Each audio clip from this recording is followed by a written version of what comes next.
Este pórtico que está na nossa frente é o primitivo pórtico da Catedral de Viseu. Foi construído nos princípios do século XII, supõe-se que ainda no tempo do Conde Dom Henrique e da Condessa Dona Teresa. Reparem que em cima tem uma imagem, é uma virgem que tem um menino sentado no colo. Claro, naturalmente é Nossa Senhora e o Menino Jesus.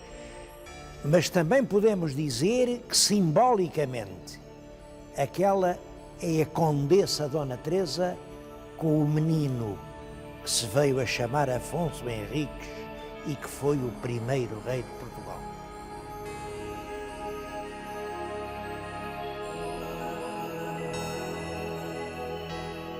Quando aquela fachada da catedral foi feita, dava para este sítio em que eu agora estou.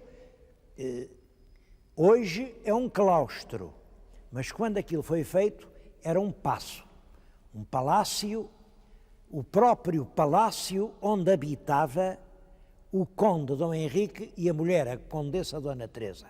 Depois foi paço de Dom Afonso Henriques. Foi aqui que o rei Dom João I reuniu cortes, foi aqui que nasceu o rei Dom Duarte. Quando chegou ao século XVI, o rei Dom João III deu este seu paço à Sé para fazer um claustro. O que hoje vemos é o claustro renascentista feito no lugar onde estava o Paço Real, paço que já foi instalado no sítio onde tinha sido uma torre romana, porque realmente Viseu tem uma história muito antiga.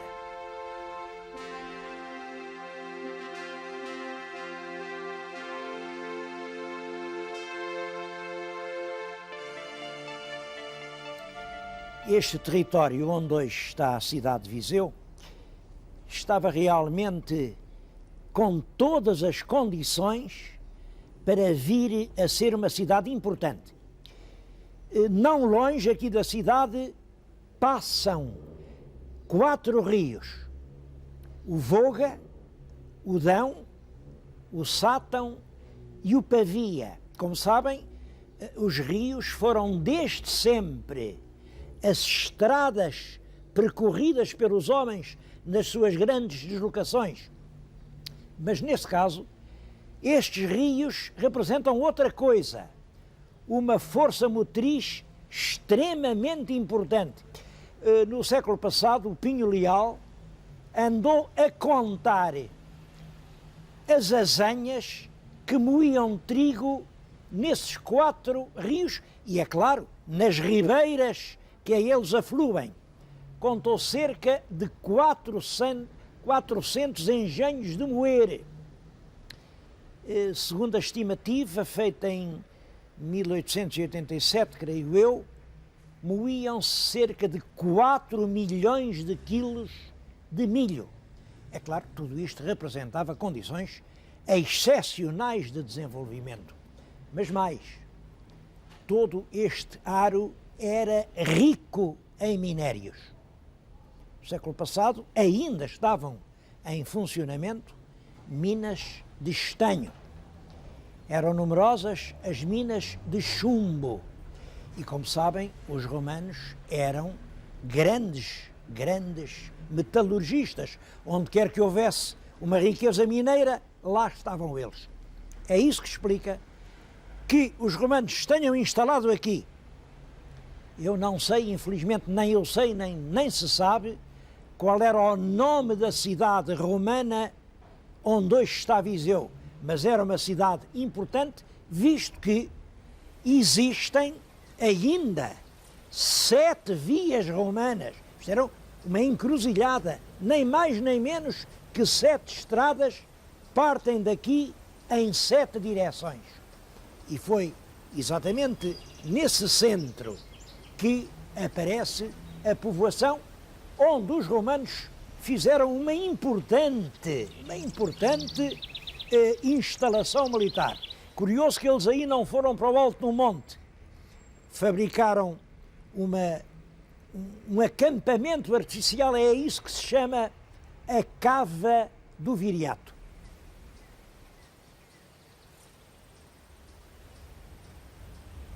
A chamada Cava do Viriato é uma espécie de grande trincheira feita artificialmente e que define um polígono muito extenso que fica à volta de toda esta baixa, e era ali dentro que se aquartelavam as legiões romanas. É claro que não teve nunca nada a ver com o Viriato, exatamente, isto pertencia aos romanos e o Viriato era o adversário dos romanos.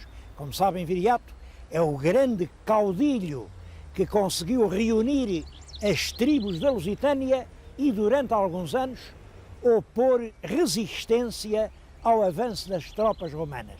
Portanto, isto não só não era do Viriato, como era contra o Viriato. Foi um nome que pusemos a este monumento, enfim, já no século XVI. Agora, isto o que mostra é como os romanos consideravam importante esta posição estratégica, porque uma fortificação desta importância só para defender algo que realmente não queriam perder. Os romanos e todos os que vieram depois deles. A história de Viseu é uma história de conquistas, reconquistas, perdas sucessivas, lutas sangrentas. Li num historiador romântico, ele não merece muita fé, mas enfim, diz ele que Viseu foi tomada aos cristãos e retomada pelos cristãos e depois tomada outra vez pelos mouros, 14 vezes. Ele enumera 14 mudanças da cidade. É claro, pode haver nisto algum exagero. Agora, que todo esse período que vai desde a invasão sarracena e da ocupação do território no século VIII até à conquista definitiva pelo Fernando Magno, já no século XI, é um período terrível, isso é certo. Isso é história, é narrativa e deixou na memória dos povos um rastro de lenda. Há toda uma série de lendas ligadas ao tempo da reconquista nestas paragens. Como o nosso programa são narrativas e lendas, eu vou-lhes contar 2 lendas desse período.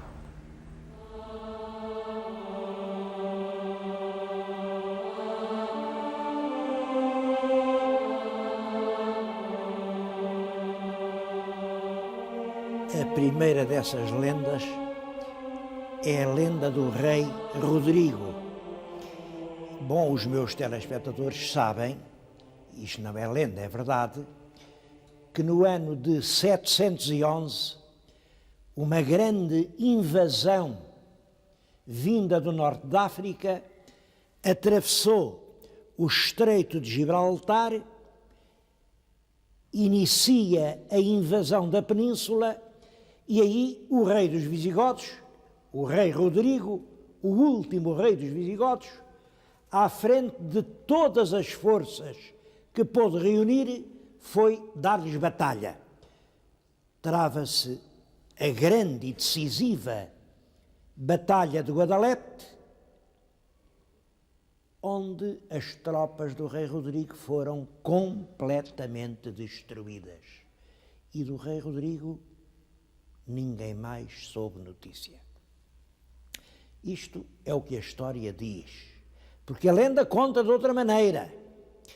O rei Rodrigo, quando viu as coisas perdidas, conseguiu fugir a galope, a bom galope, e onde é que foi ter? Bom, eu já lhes contei aqui há tempo, foi ter ao sítio da Nazaré. Até foi ele quem levou aquela imagem que fez tantos milagres, e o rei Rodrigo morreu como um eremita escondido nos montes à volta da Nazaré.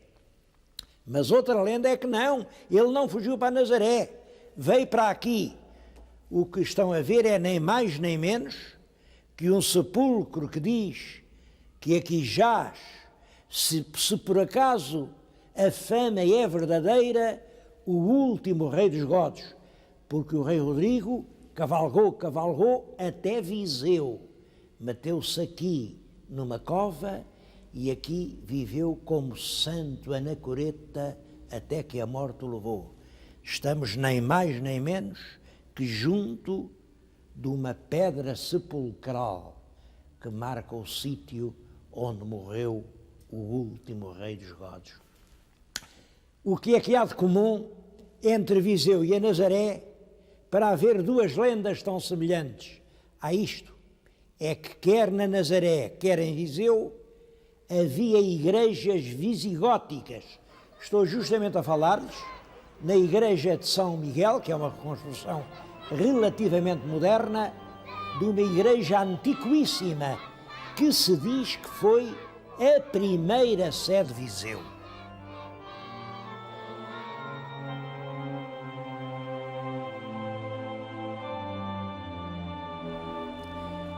A segunda lenda também está relacionada com a conquista dos mouros, mas de outra maneira.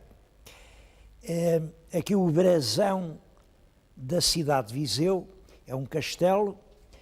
Numa das torres vê-se um guerreiro a tocar uma trombeta e do outro lado vê-se um pinheiro. Um pinheiro, aquilo quer dizer um bosque. Bom, e a leitura que sempre se fez, e creio que é a verdadeira, é de que se trata da lenda de Gaia. A lenda de Gaia é uma lenda da guerra entre mouros e cristãos. Aliás, uma lenda a que não falta poesia. Diz que o rei Ramiro foi ao castelo de Gaia, numa das suas aventuras guerreiras, e lá viu uma irmã do rei Mouro. Era lindíssima, chamava-se Zahara, mas era lindíssima. E o rei Ramiro, apesar de ser casado e ter rainha, perdeu a cabeça, trouxe a Moura e pronto, e passou a viver com ela.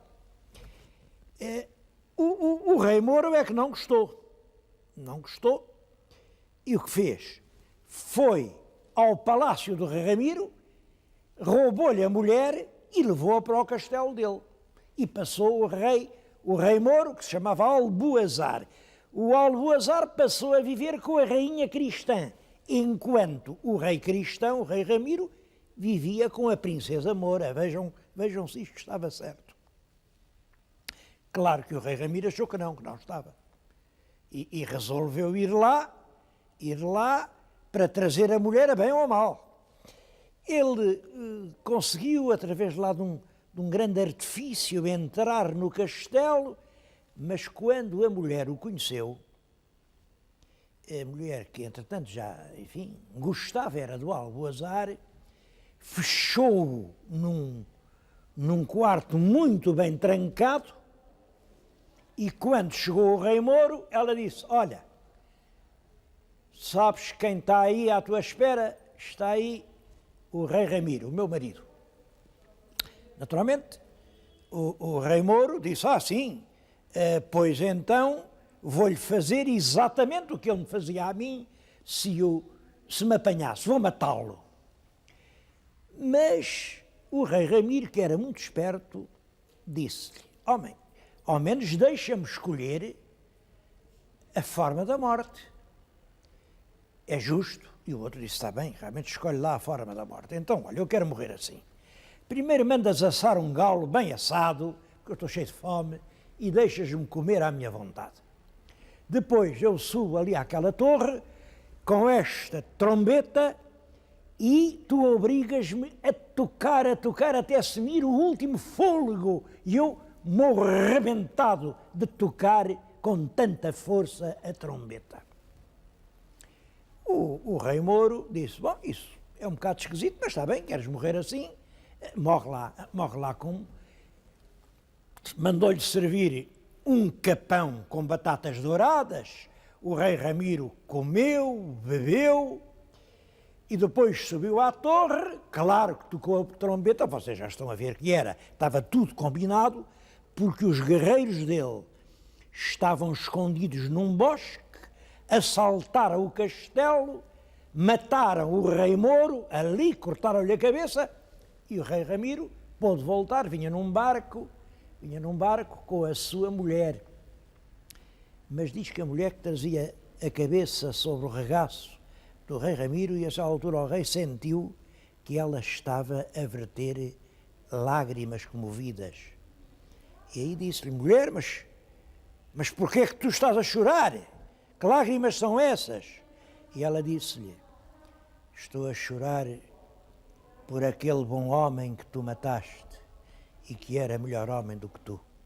É claro, ele naturalmente não gostou, cortou-lhe a cabeça e deitou ao mar. Dizem que a deitou ao mar ali diante da praia de Âncora, e que é por isso que a praia se chama de Âncora.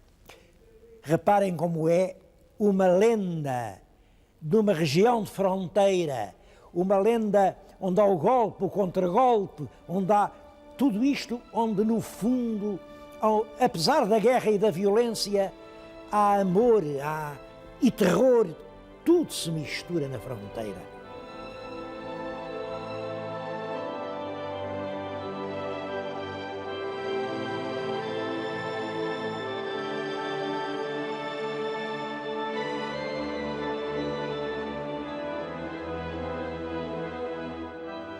Para quem gosta de Viseu e conhece a história de Viseu, o primeiro contacto aqui com este museu, de certo modo, é de decepção, porque a gente entra aqui à espera de ver, contar por imagens, por documentos, a história de Viseu. Bom, e não é disso que se trata. Isto não é um museu de história da cidade, é um museu de pintura. E devo-lhes dizer, como museu de pintura, é um museu notável. Ele chama-se Museu Grão Vasco e é realmente, em grande parte, consagrado ao Grão Vasco. Ora bem, quem era o Grão Vasco? Grão quer dizer o grande Vasco, o grande Vasco Fernandes. O grande Vasco Fernandes vem de que os memorialistas do século XVII, quando falavam de um pintor que encheu de pinturas a Catedral de Viseu, diziam que era um grande pintor, o grande Vasco Fernandes. Assim nasce o Grão Vasco, que depressa era um mito. Quando esteve aqui no princípio do século passado, um especialista de pintura, um polaco, o Conde Raksinski. O Conde Raksinski, em qualquer parte, via uma tábua bonita e dizia quem pintou. E dizia o Grão Vasco. E aquela, o Grão Vasco. Tudo quanto era pintura, tudo. Quando era pintura do século XVI, era Grão Vasco. Bom, e foi o próprio polaco quem começou a ver, homem, não pode ser, é que se este é, aquele não é, porque por uma pincelada, o verdadeiro crítico distingue um pintor. A pintura é perfeitamente inimitável. E então começa com essa crítica do Conde Raksinski um trabalho que ainda não acabou, de dizer o que é realmente Grão Vasco e o que não é Grão Vasco, porque o Grão Vasco raramente assinava as suas obras. Por exemplo, aqui neste museu não há uma só que tenha a assinatura de Vasco Fernandes. Seria Vasco Fernandes, não, ele não assinava. Como no século XVI é raro, é ainda muito raro, assinar. Dos vários quadros de Grão Vasco que eu aqui lhes podia mostrar, eu queria chamar particularmente a atenção para o São Pedro. É um quadro célebre e com razão. São Pedro está no seu trono, particularmente a expressão da figura é emocionante. É extraordinário. Eu gostava que comparassem este São Pedro com o que eu lhes mostrei quando fomos a São João de Tarouca, não sei se estão lembrados. São quadros cuja composição, de certo modo, é parecida, mas vejam como são diferentes um e outro. A diferença são 30 anos. O de Tarouca foi pintado no tempo de El Rei Dom Manuel. Este é já no tempo de Dom João III. E vejam como a alma do pintor reflete inteiramente essa situação. Aquela alegria manuelina, aquela cor clara, todo aquele otimismo, parece que estão agora abafados por uma sombra soturna. Estamos nas vésperas da Inquisição. O Portugal de Dom João III, o devoto, é muito diferente do de Dom Manuel, o venturoso. Mas há outros quadros que vale observar. Há ali um presépio que tem entre os reis magos nem mais nem menos que um índio do Brasil. É um índio da selva brasileira, um selvícola que devemos ter trazido para cá e que impressionou o pintor. É a primeira vez que um brasileiro aparece representado numa pintura de mão europeia. Eu acho que para ver este magnífico conjunto de quadros do Grão Vasco, foram pintados aqui para a Sé, para a Catedral. Forravam todo o altar-mor da Catedral, mas depois trouxeram para aqui. Só para ver isto, justifica-se vir a Viseu.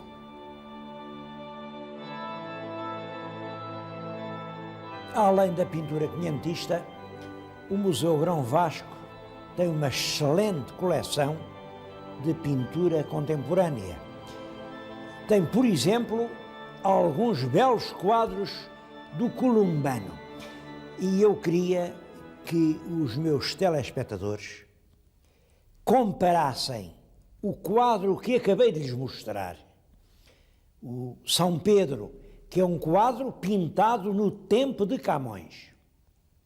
Quando aquele quadro foi pintado, estava Camões a redigir os seus sonetos à Dinamene, é o ciclo dramático.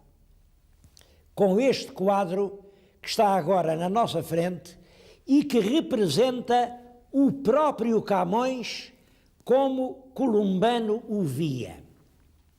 Sabem que o Camões, logo no canto primeiro dos Lusíadas, dirige-se às Tágides.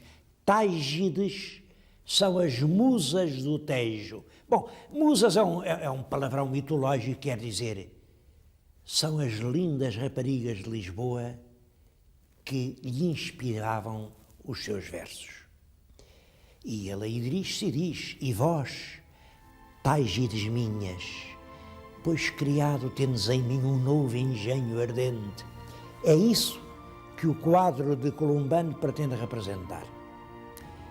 Está o poeta, está vestido de preto, está na praia de Pedroços, visto que ao longe vê-se a Torre de Belém, um bocado esquisito, naquela altura a praia de Pedroços fazia aquelas ondas, e dirige-se às Tágides.